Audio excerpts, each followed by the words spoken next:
right, ladies and gentlemen, we are back with another episode of The Deliberate Dropout. In today's episode, no holds bar, why you should drop out of college. This is the case for anybody in college, why you should drop out, not just today, but why you should have dropped out yesterday. Why you're wasting your time. Lucha, start us off. What's your number one reason? Here's why you should drop out regardless of why you're in college. Here's why you should drop out today. Number one reason, it's just, you're wasting your time. The world is changing. It's like it's an outdated educational system. It's not, the ROI is not there. Why are you even doing it? That system hasn't changed in 203, like since honestly, since college started. Summers off, they did that so that the kids can go back to the farms. Like, why are you still in that system? Everything's on the internet. If you want to network, you could go on LinkedIn. If you want to build a personal brand, the internet has created an even playing field. To me, it's an outdated way of learning and thinking. We're in a new time, new era.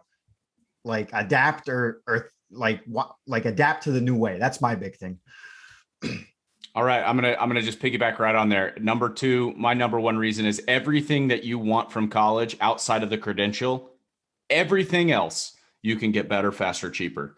I personally think, and again, this is, this is probably not realistic for everybody, but I personally think the value of a degree, like, to some extent, if you can get accepted into Harvard or Stanford or any top tier university, yep, that's as valuable or more valuable than actually finishing the degree. Like, you've already won the race. You've proven that you are someone who can work hard, who is, academically inclined, who can do that. And again, like, whether those merits really matter about your ability to deliver value in the workplace or not, that's a different podcast episode, different argument. But that's the signal that most people are trying to get as a function of their degree, is like, I need this prestigious university to stamp me and say, I'm special, I'm worth, giving attention to. So outside of that,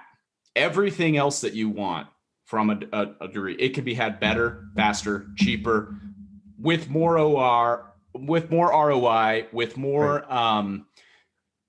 gusto, and in a manner that gives you more forward momentum into the next thing you do in your life.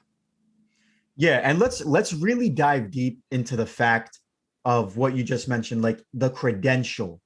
That credential used to be frank, that used to be neat, in my opinion. That was needed maybe 100 years ago or 50 years, what have you. I truly believe the internet has created such a level playing field where it's not even necessary anymore. So why go down that road if you don't need to? I'm saying, like, if you don't need to, as you mentioned, everything is online and it's cheaper and faster. Like for example, I was getting my real estate license. Everything's online now. Nobody, yep. Like, it's not like I'm physically in a classroom, like, learning. Like, everything's online. It's like hands-on. That's the direction everything's moving. But I couldn't agree more. Totally agree with that, with some of the things you mentioned. I think a lot of people have trouble with that, though, the credential, because they look out on the modern job posting. They say, oh my gosh, all these jobs say that there's a degree required. And so if I don't have that, I'll never get hired. I think that is the least creative mindset. It's such a victim mindset. Like, find another way in, be more creative. Don't tell me you've never broken the rules. Don't tell me you've always followed all the direct. Like, when you go to the store, you buy a new piece of furniture.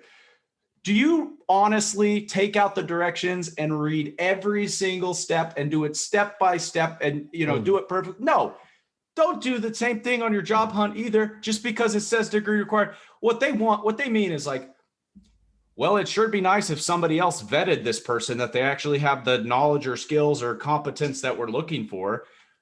If there was a better way, they're saying, hey, here's the signal we're looking for, because it makes it way easier for us from an administrative standpoint to filter people out who haven't done something. It's so uninspiring, though, to say, hey, yeah, well, I don't have a degree, so I can't get hired. That's bullshit. It's bullshit. You can go out and build a better signal today. Like what you said about the internet. if you've built a website, you've run a marketing campaign, you've run Facebook ads for a small business, you have helped some other business, you've started your own business, and you've actually proven that you can participate in the exchange of value, or you can help deliver results for business. That matters more. 99% of the times, that matters more than any third-party credential. Like, why would you outsource somebody else's stamp of approval that you're valuable? Like, go do that yourself. Go get your own, go become your own credential. Go get the market to say, hey, the market thinks what I'm doing is valuable. Why would I rely on some stodgy nonprofit university from a bunch of people who aren't even participating in the free market, who aren't even creating value, to say whether I'm good or not? Yeah, that outside outside stamp of approval, that's key, man. That's like, as long as you're adding value in the workforce and in the marketplace, like, that's all. If you could communicate that, that's all. And to the point of the job posting, like, that's like the employer's like ideal, like this is like the perfect marriage. If we could have this person, that never happens. Like, that will all. Have you ever seen some of the list? It's ridiculous. Like, some of the things they're so crazy. It's like, so even for like entry level, they'll be like bachelor's, like, just ridiculous requirements. It's, I always love where they're like, 7 years experience for a job that's like, very entry level, or I've liked this in the past years, like a new programming language where they're like 7 years experience with this programming language that was developed like 4 years ago. It's like, what are you talking about? Those job postings are so archaic. And I know, having been on the other side of that for, a very large company that, we're talking thousands of interviews regularly, hundreds of hires per year. And being in the room when those job postings are being created or doing that, a lot of that stuff is just copied and pasted from like, oh, let's find a job, let's find another company that has this specific job, or let's use what we've always used. Yeah. Or, hey, let's just write down everything the common things that other companies, we found 10 other job postings for this type of title. I think that it's one of those things that businesses take a shortcut, as opposed to like sitting down and doing the critical thinking of like, what problem are we actually trying to solve here? What do we really want? And what would a person who could solve all those problems look like? What's their backstory? That's a hard thing to do. You don't always know what you need to solve the problem. You don't always know, I think that's part of the reason why those job postings look the way they do, because it's like, hey, we think this may do it, but turns out like somebody within a wildly different background may be fit, perfectly suitable to not only solve those problems, but be even more valuable to your business. What they probably need is some like context to your business. Anyway, as you were talking, I started to think about Steve Wozniak building the first Apple computer. Like, yeah, I'm just thinking about this, like when Apple's founded, like Apple's being founded, like Steve Wozniak's building the first Apple. Steve Jobs identifies this or whatever. Like, you can't imagine Steve Jobs even like, well, Woz, you've developed a revolutionary piece of technology here, but I'm going to need you to finish your degree before we can found Apple. That shit does not happen. Like, whether you're building actual physical products, you're building hardware, you're developing software, whatever it is, like,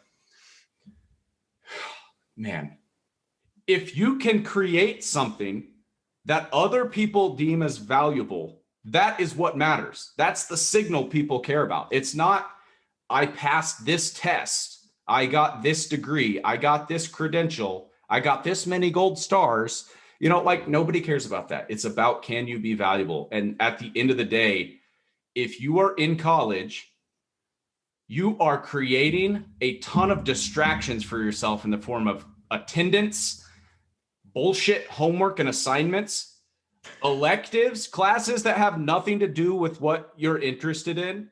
4 years of your life, plus however much time you're going to waste for the rest of your life if you're taking on debt, the amount of time and energy you're going to have to just like spend to go pay off that debt that could have been time you were spending building positive momentum. probably a laundry list of other ways you're wasting your time that you could be investing in yourself, investing in building a better signal. The signal's key. You're right. Can you imagine if one of those like revolutionary things, whether it's Musk, whether it's Wozniak, like if they said you got to go, if they thought it was so valuable, they probably would have. Half of them are like Harvard dropouts. I like not all of them, but like they could have had the opportunity to finish. So that's kind of like the reason I bring this up, like their signal, they didn't need a diploma to really like hone in on their signal or how they're adding value in the marketplace. And a lot of times, like, I feel like the crazy back to like the job descriptions, like it's probably just like a buffer system to get the weak-minded people out, or like the people that like, maybe they, like you said, maybe they don't even know what they want, but the signal for me is key. How are you going to signal to others that you could add value in the marketplace? Yeah. I think another point of it too is like, how bad do you want it?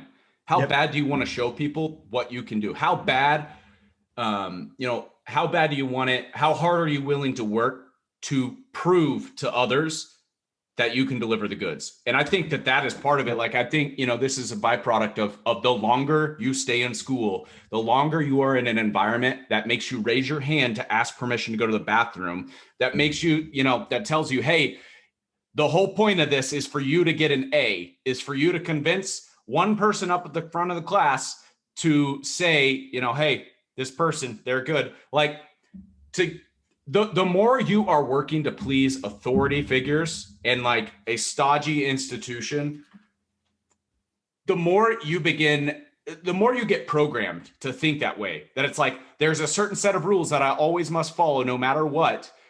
And I think that deteriorates a lot of people's ambition, their initiative to be like, oh, that doesn't really matter. You know what? I'm going to show something better. And that makes them intimidated when they see those barriers. And again, I think that the person who says, you know what, I don't care about that. I want this so bad. The Chris Gardners from the movie, The Pursuit of Happiness. So like, I am going to hustle so hard to get my shot. I'm going to show you that you did not make the wrong decision betting on me. Those people say, you know what? With all due respect, sir or ma'am, I don't have a degree, but here's what I've got. I'm going to show up earlier. I'm going to stay later. I'm going to bust my ass. I'm going to work harder. I'm going to read every book you tell me to read. I'm going to go seek out, every podcast, every piece of content, any expert that I can find and convince to give me time of day. I am going to hustle to prove that I belong here and I can be a top performer here. Somebody who does that, you should drop out. You should never gone to college. You need to stop wasting your time. You need to go start hustling, start building up your own credibility, creating your own credential by doing something and creating something valuable. Stop wasting your time. Absolutely. I think you mentioned this in an earlier episode too. Like, we are a creature of habit. Like, what we do on a daily basis, if you could, like, I feel like after college, a lot of people just stop even reading, to be honest. Like, I feel like they believe that the education's over, but that, like, the whole way of thinking about it is all messed up. Like, you should be constantly like reading a book. I'm pretty sure like an average CEO reads a book a week, like 52 books a year. The fact that they're doing that, like, that's the people I want to follow. Like, if they're doing it, there must be some type of value, and it must be a reason why they're doing it. Otherwise, they wouldn't. If you could just get in the mindset that you're a learning machine and you're constantly like developing yourself, if you could get in that mindset, I truly believe like the sky's the limit. If you could, there's always something to learn from everybody or every piece of content. That the more you digest, the more you grow. That's how I look at it. Man, you brought up a big point, and this is one of my beefs with education system as it's structured too. Is like, so many people approach it like, well, I went to school and now I'm out, so I'm done. My education is over. And it's like, no, it's not a 22-year thing. It's not a, K through 12, 4-year degree, master. That's not education. That's an institution. Right. I like Mark Twain says something that's like, I tried to never let my schooling get in the way of my education. It's like, there is a difference between school and actual education. You are a continuous learner. You must be, to survive in the world that we're in. to that end, this is one of the questions I always like to ask people in an interview, or just this is kind of the litmus test for the average person. Is like, when's the last time you changed your mind about something? Like something important. When's the last time you changed an important belief? And again, I don't really care about the answer. I care about kind of like that person explaining that. And it's like, well, when I was 8 years old, you know, like something like that.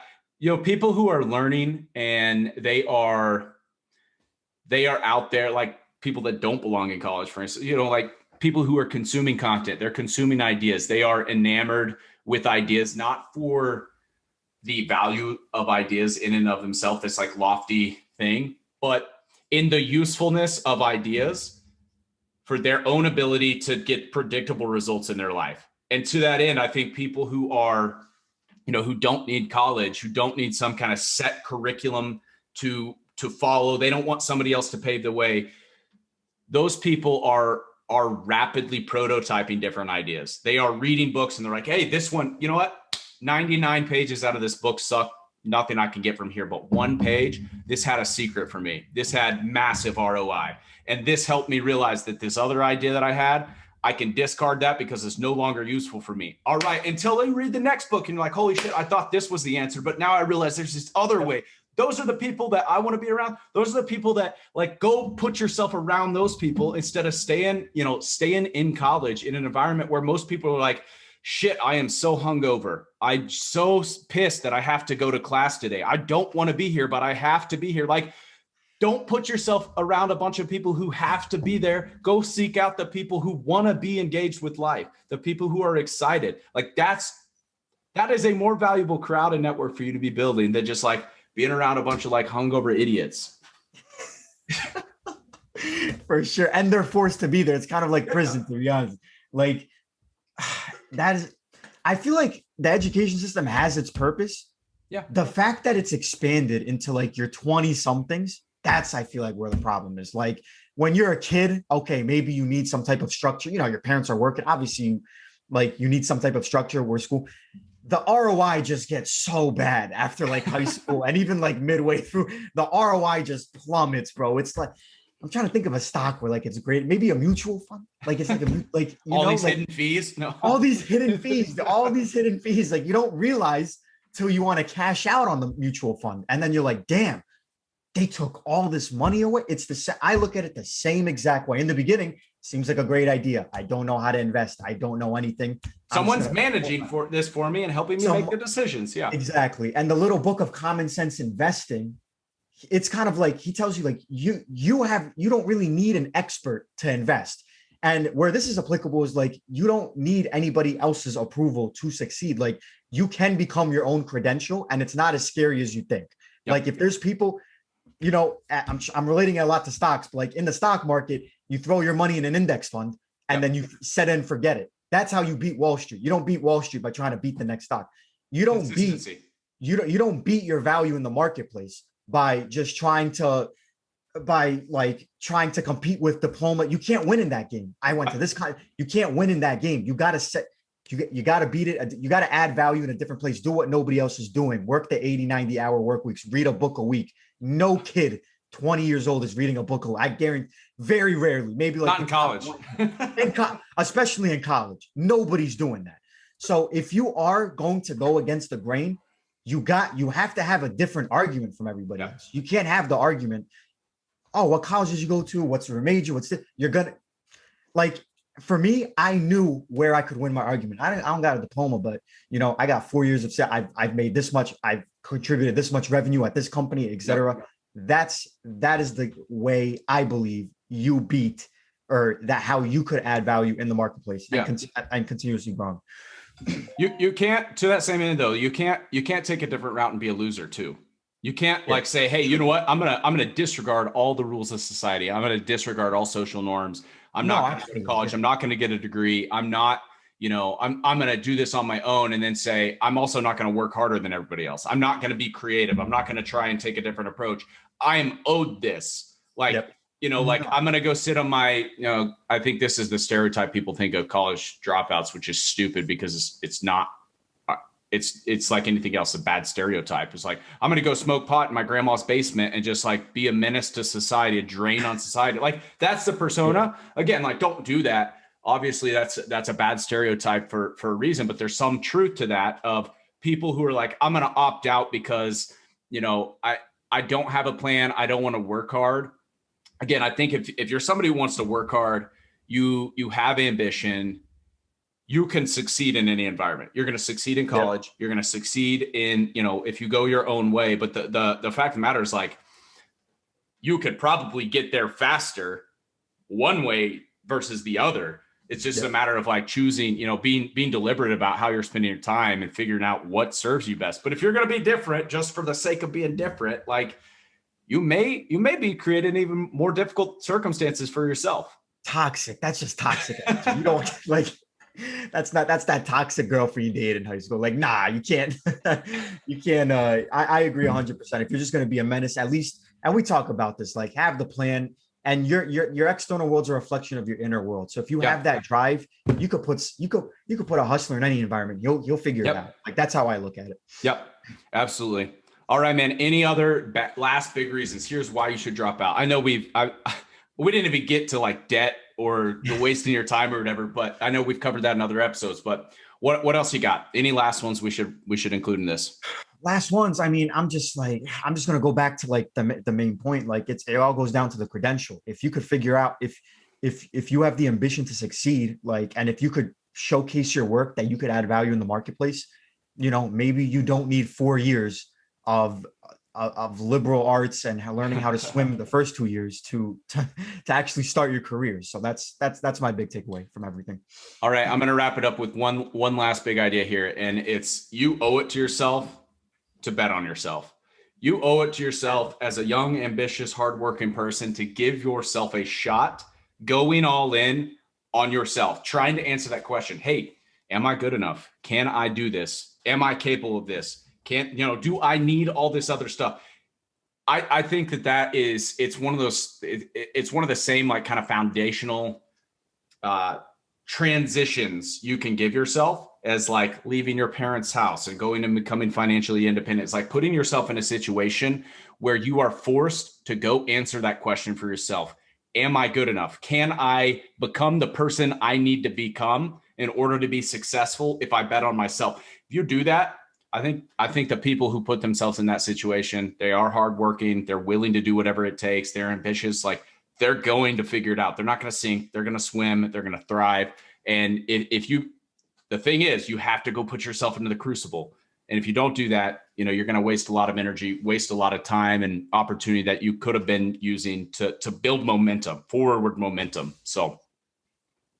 Yep. That's all facts. Forward momentum. It could go negative or positive. If you're going to go out, at least add value, put yourself, like you said, bet on yourself.